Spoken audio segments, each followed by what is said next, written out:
La Soul and Pete Rock. And I was here with a friend named Paul. And I had heard of a guy named Jay Rawls. Jay Rawls is a producer from Columbus. And we linked up. And at the time, I was trying to get heard. So about a year later, he got a hold of my music and ended up signing me to his independent label at the time. And from that point on, you know, things been going up for me, just trying to get heard in Ohio.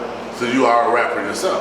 MC. Yeah. MC, okay. And so since you keep correcting me, what is for you, what's the difference between an MC and a rapper?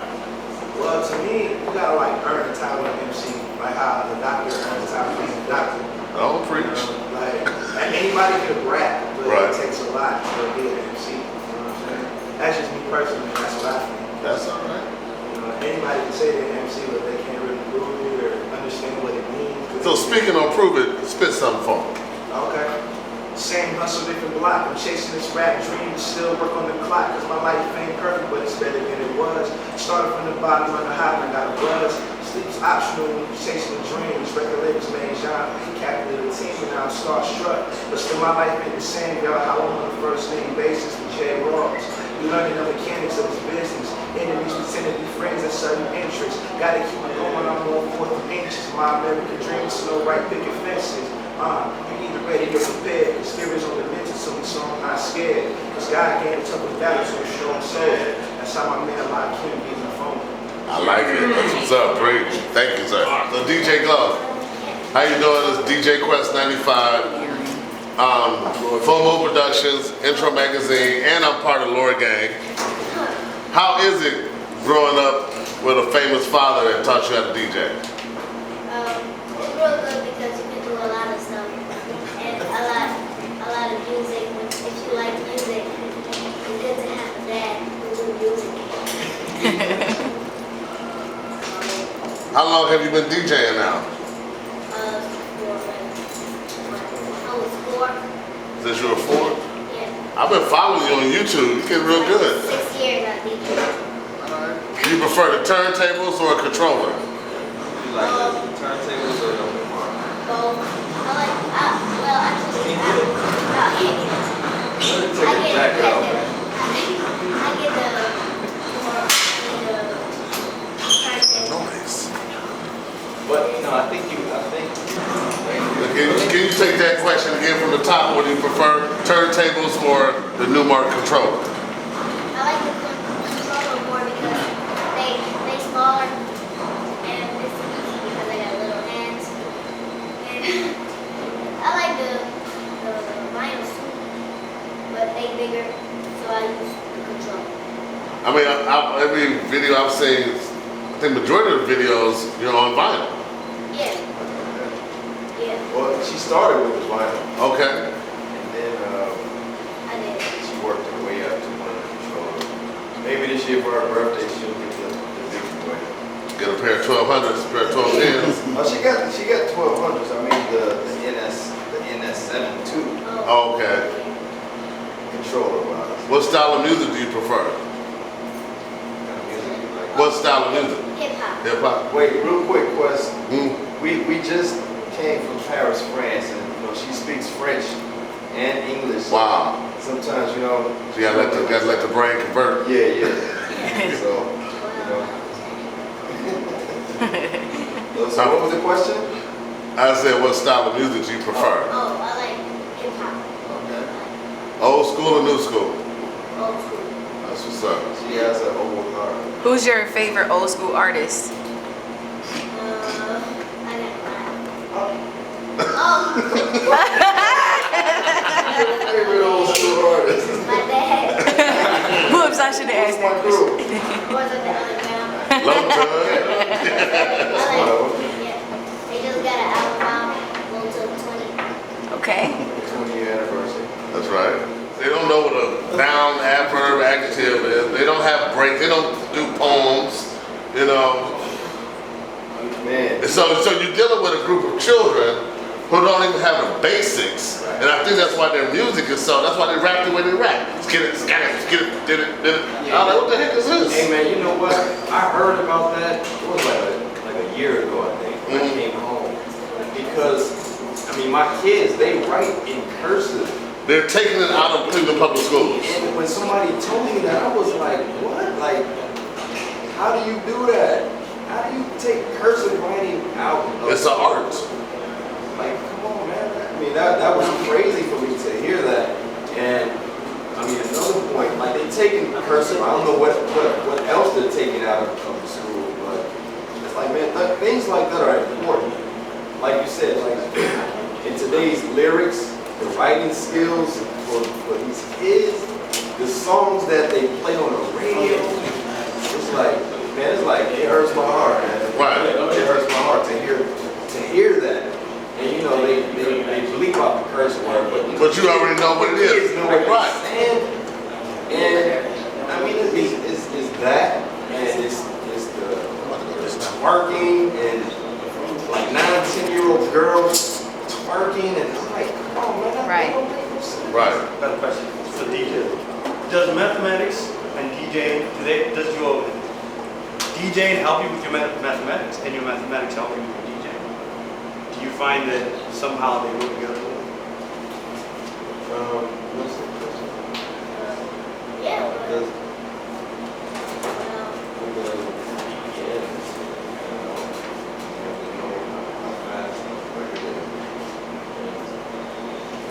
That's math. oh yeah. She's just like, I feel it. This is what I do. I don't have to count anything. I Rick just James, baby. She's like, I'm Rick James, sir. That was a complex question. That was a complex But you have to develop it. are going to be finished in the next 15 years, man. You know, they're nervous, they're scared because of all the independence that, you know, the artists today have. But they do have money, and they can put money behind your project and you. So, but they want you to make a certain style of music, you know? I think that's on purpose. Ah, yeah, of course. It's on purpose. Yeah, they do that to dumb us down. They do that to dumb us down. And money is evil, man. You know, it's like when you're 18, just graduated from school, you don't know what you're gonna do. You know, you're not going to college, you're not studying. And you have a record label that takes interest in you, you know, what you're doing. And they shoot you some money or shoot you a dream like, yo, I can make you famous, but you have to do this. You have to do this. You have to say nigga. You have to dumb it down. You have to, you know, eat chicken and watermelon. It's like, but you do that. Quest 95, Intro Magazine, Full Moon Productions, and Nerve DJs. Well, thank you for coming out to Lot 3 and doing your thing tonight. Thank you. One of my top questions of the evening is, from your perspective, what has happened to hip hop? I think money overtook the art, and that's really, I think I can just sum it up with that. I mean, corporations and money, it dominates what the masses are able to hear and see. So, the internet obviously is a great outlet for everybody. You know what I mean? That opened the doors. That's what kept, hip hop, underground hip hop, the kind of hip hop that I do, alive. Basically, true fans. Yeah, I think money.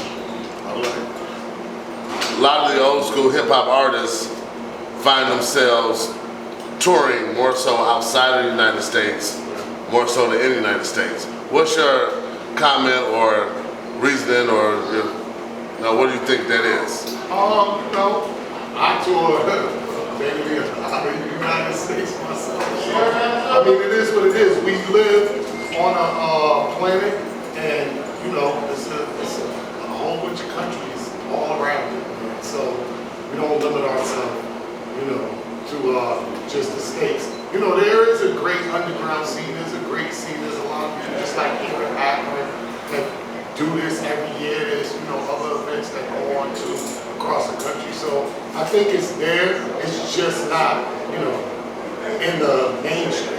You know what I'm saying? It's there. We all know about it. You know what I'm saying? But it's just not front and center. So what do you think we should do as a people or as a nation to try to get it more mainstream? I mean, we need our own, network. We need a network that really supports, talent and not pay for play. You know what I mean? We need, something like that where, you can see it on cable, where it's on all cable across it. It's dope shows on there, people really want to check it out. Something like that, I think it really helps, because television is a huge, powerful medium. Now, if anything's on TV, people are, glued to it, you know what I'm saying? With the commercial success of hip hop, do you feel like there'll ever be another grassroots movement as strong as what has happened in the past, or what you guys have brought to the game? Oh, yeah, man, I think there's a lot of cats that's doing it right now. A bit about your project, who's featured, who the producers are, Okay, yeah. and the name of the project. Yeah, new album's called After All These Years. Okay. And I did a Kickstarter campaign for it back in April. And we got successfully funded to make this record. So we made, Pete Rock on there, I did songs with Pete Rock. Okay. On there. Okay.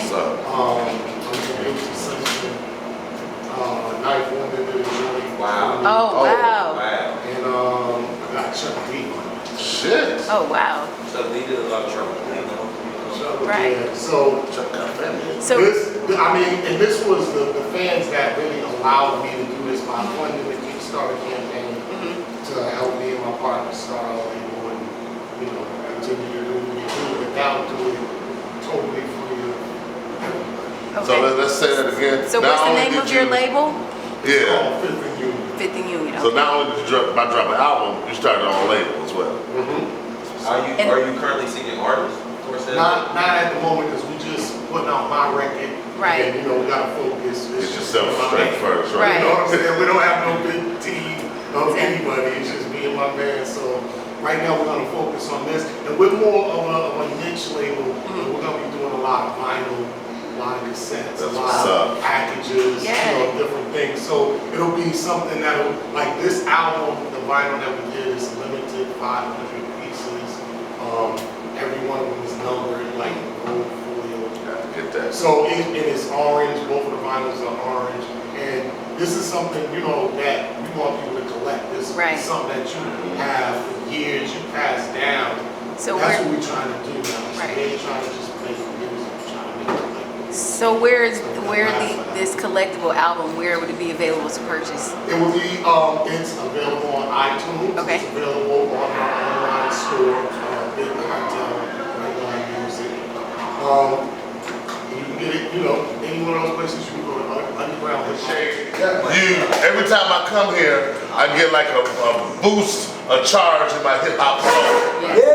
Okay, that's just real talk. I'm glad that y'all still alive, and I mean this from my heart. Ain't getting caught up in no crap or nothing, still able to do what you do, and I love what you do.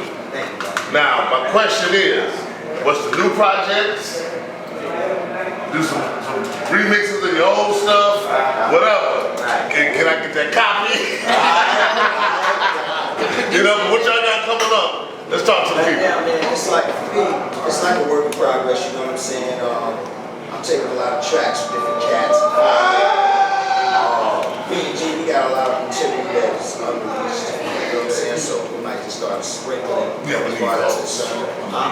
Yeah. Oh, yeah, I got you a couple I can play with. And on some real, one of my passion projects is my kids, man. I got 4 kids. Okay. I'm just basically, I'm like, manager. Okay. Okay. So it's stuff like that. You making a group out of them or what? They all got their own role. They got the group might come later. Okay. They all got so much individual material. So are you managing them? My name is Cream with the Elite Radio Show. How are you? And so do you manage them under your own independent label or just as artists? Yeah, I got an entertainment company called Smooth World. Okay. Entertainment. So, everything, we put it all together. Okay. First things first, we're just getting all the material tight. Are there any producers that you guys are working with right now? Knife Wonder. Second time. Right? But a lot of, Knife is working like a again. lot of new cats. This cat Super Dave, we up and coming. Right. This other dude, man, actually his name is Smooth Mellow D. He got some big beats I heard out of in LA, yeah. So, yeah. Okay. My man GV, some new cats. All right. Wait, let me get some more shout outs. I gotta give my man G Shaw, Pistachio Paul. Anybody forgive me for that?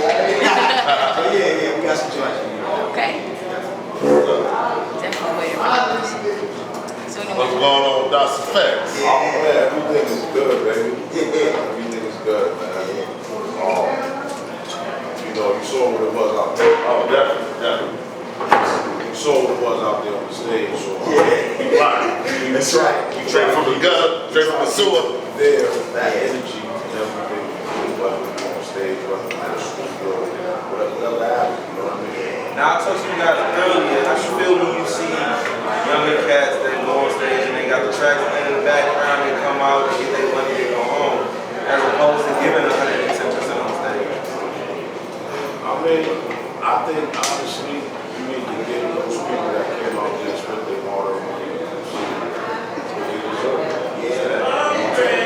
So at the end of the day, like, you know, if you go large, whatever it is, and they gave you work for Friday, you know, milkshake, they gave you small Pepsi. Right.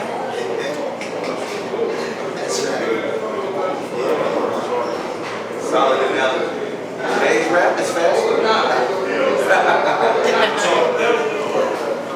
Sound like it's disposable to me. But DOS Effects. I'm gonna go ahead and say it. Get to it. Alright. What's up with, I noticed when y'all came out, y'all trickery, wordplay, whatever, it spun the industry. Real quick. You know, that backwards talking and, you know, the exchanging of the breaking of the vowels in the half and all that. Then you had a couple other groups that came out similar, but didn't quite make it. You know what I'm saying? How did you feel about that? Was you worried? Did you ever work with those groups? Or you just kept doing your thing? That's a weird question to answer. Let me tell you why.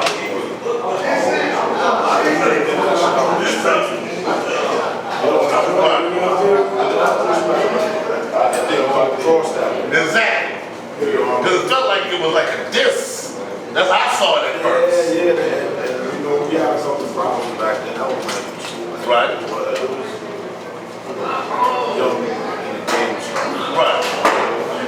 And then, you know what, it was like, a lot of the dudes that I what you have in DOS Effects after them walked up to me and gave me that for what I did. So Right. it was like, oh man, I got to be doing something right. I wasn't listening really think about the silver plaques on my wall and all Right. that. I was trying to make a dope record and be the best lyrics I could be. So when you know, dudes that came before me and I looked up to, Right. to give it back to me. Right. You know what I mean? That meant a lot. So all I know is, you know, and it's the same thing. Big Daddy Kane came out. Everybody wanted to sound like him.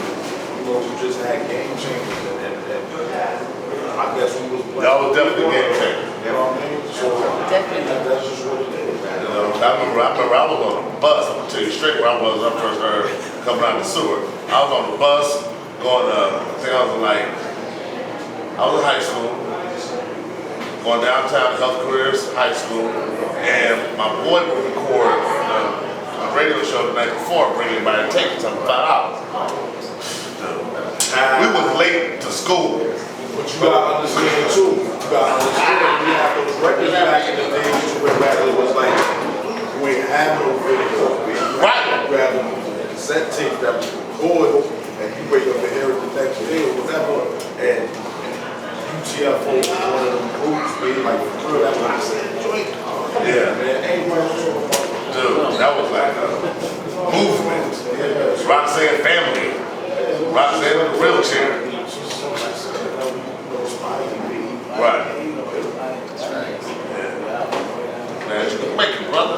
Yes, sir. Sorry, the fans, man. Right. They know about something to do last week. Well, we partner with this speaking on y'all's technique and style and how it was a game changer. You want to add anything to that?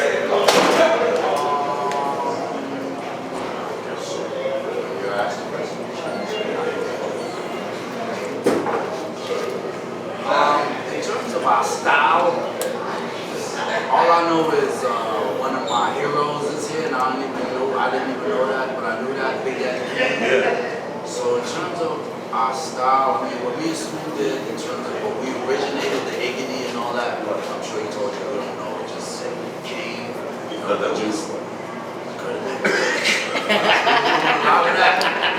But our style, but I mean, the origin of our rhymes stem from, ooh, did you hear what he said? Right. But in a creative way. Right. You know what I mean? So we came up off of Big Daddy Kane, did you hear what he said? Right. Kane was never degrading or, you know, out the box with it, content-wise, he kept it hip-hop. So, you know, we learned from guys like these guys. You know, we just took what, like any good student should do, we learned from our predecessors. And then, you know, we just tried to do what we had to do. So now when you hear cats spit now, you kind of hear a little bit of what you put in the game. And you smile and you go, y'all not losing it right. Like, what's your first reaction? Is it a knee-jerk to be like, man, that's not how I would have did that? Well, me personally, I like the way they do it. I like the way they do it. A lot of them are creative, I gotta say. A lot of them are creative. Only thing I would mess up my thing of them is if when I met them, they didn't reciprocate, you know, the love. Because I think that's what we should do with hip hop. Like if you see one basketball player, older one meets a younger one, he's like, you know what I mean? Like when I first met these guys, like, yo, you understand? So I don't know if it's the same thing. But let's keep it real. A lot of these young hip hop people, they don't know who you are.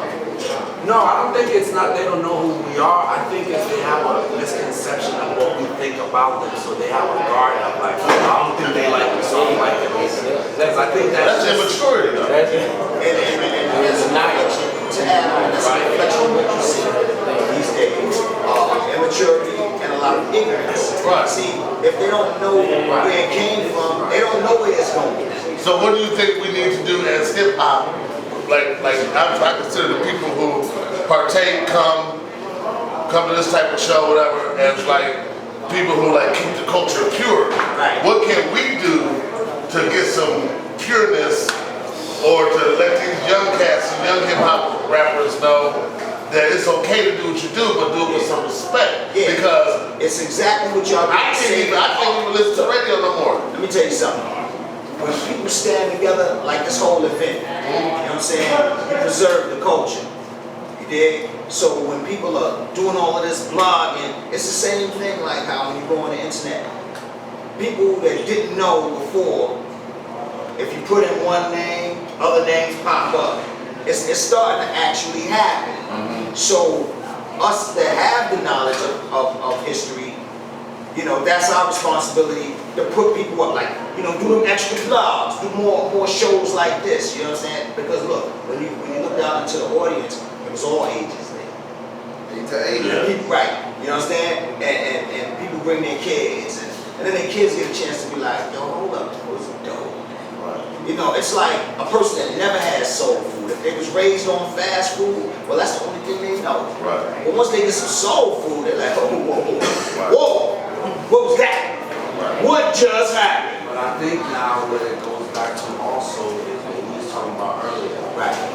Key people in position are not doing what needs to be done to educate these younger rappers about guys like that. They only know BET 106, that's it. There's no MTV playing his shit, my shit. Nobody, there's no Centric playing, there's no old school hip hop station. Listen, and that's also part of the keeping you dumbed down in the mind box here. I have new music. Onyx has new music. Everybody who everybody think XM radio is so cool. That shit is bullshit. Why? Because they're only playing our old shit. We have new shit, right? So what needs to happen is, like, if the kids could turn the channel from 106 and be like, oh, there's a group called Onyx. Oh, there's somebody called Sean Price. There's a DOS Effects. So to keep people in position, they're not making what I think is the right moves to help us progress and bring each other there. If you only see, just like you said, if you're only getting fed one thing, you only think that one thing exists. I just took my niece to Red Lobster for the first time. She's like, what is this? What is this, Uncle Dre? And that's what would happen. But to keep people, I can't speculate why they're not doing it, but they're not doing their job to each one teach one. But do you feel like commercializing the brand that you guys have would otherwise ruin it, because then you'll be part of the machine? I feel like keeping it underground would be the best way. Because there are people right now that are listening to you in France as we're doing these interviews, and they bumping it. And hip hop is a universal language, and you guys still speak it, but you speak every version of it. So it's almost like the Rosetta Stone of hip hop sitting in front of us. Do you want to change that? Because then if you actually the machine will bring you in, but you don't have to do what the machine says. I tell you what, no, not necessarily. Right. Before the machine.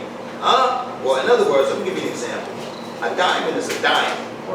Regardless to who is exposed to it or not, it still has the same properties, just like gold, silver, anything precious. So the more that it's exposed, and the different price tags and such, and the different value that's placed on it, makes it manifest into, in other words, it gives us its longevity. But if you separate two generations, act like what came before the present generation is not valuable, then the people don't have a sense of value. They don't know what it is. You know what I'm talking about? So if we came out and we were raw, it's not going to change. You say, people change, but the game remains the same. Well, in a sense, that's correct, but it's like, what we did, and we did it with a certain energy. So the more people that hear it, even versus, it doesn't even have to be versus what's out now. It's just, it is what it is. Right. If they're exposed to it, they're gonna feel it. Like